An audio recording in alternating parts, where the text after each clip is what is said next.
வணக்கம். இன்றைக்கி நம்ம கொள்ளு ரசம் எப்படி வைக்கலான்னு பார்க்கலாங்க. கொள்ளை வேக வச்ச தண்ணி ஒரு கப் எடுத்து வச்சுருக்குங்க.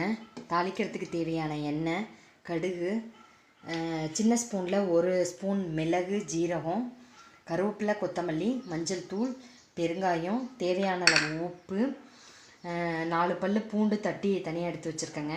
ஒரு பச்சை மிளகாங்க, 3 தக்காளி. நம்ம இதில் புளி எதுவும் சேர்த்திக்க போகிறதில்ல, தக்காளியை தான் சேர்த்து இந்த கொள்ளு ரசம் வைக்க போகிறோம்.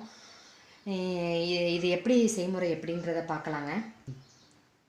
இப்போ இந்த கட்டி பெருங்காயத்தை எடுத்து இந்த தண்ணியில் ஊற வச்சிடலாங்க. ஊறிட்டுருக்கட்டுங்க.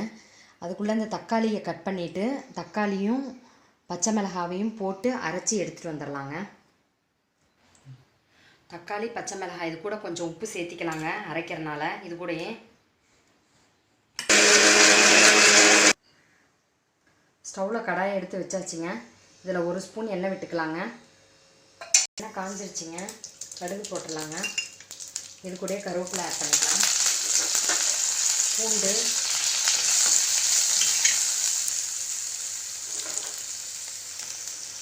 மஞ்சத்தூளுங்க,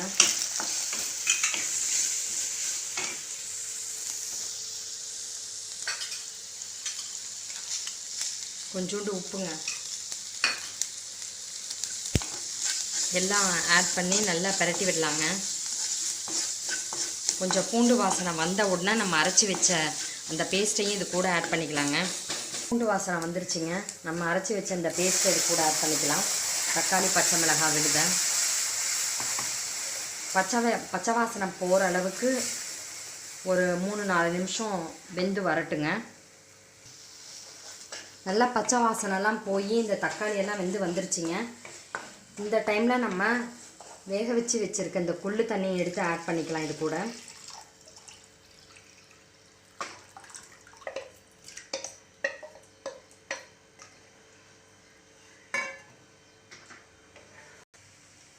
இந்த ரசம் கொஞ்சம் கொதிக்கணுங்க. இப்போ கொதி வந்துருச்சுங்க. நம்ம எடுத்து வச்சுருக்க ஜீரகம், மிளகு எல்லாம் நுணுக்கியாச்சுங்க. இதையும் இது கூட ஆட் பண்ணிக்கலாம். ஆட் பண்ணிவிட்டு கட் பண்ணி வச்சுருக்க கொத்தமல்லி தழையும் ஆட் பண்ணி ஒரு கிளறிட்டு 2 நிமிஷம் கொதி வந்ததுக்கப்புறம் இறக்கிடலாங்க. உப்பு கரெக்டாக இருக்கான்னு டேஸ்ட் பண்ணிக்கலாம். கொதி வந்துருச்சுங்க. இந்த ஸ்டேஜில் நம்ம ரசத்தை ஆஃப் பண்ணிடலாங்க. வேற ஒரு பவுலுக்கு மாற்றிக்கலாங்க.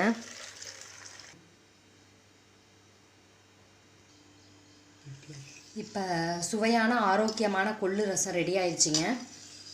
இது சளி, இருமல், காய்ச்சல் எது வந்தாலும் இதை நம்ம யூஸ் பண்ணி சாப்பிட்டுக்கலாம். ரொம்ப உடம்புக்கு நல்லது. இந்த ரசம் பிடிச்சிருந்தா லைக் பண்ணுங்கள், ஷேர் பண்ணுங்கள், சப்ஸ்கிரைப் பண்ணுங்கள். பக்கத்தில் இருக்க பெல் பட்டனையும் அமுக்குங்க, கமெண்ட்ஸ் கொடுங்க. நன்றி.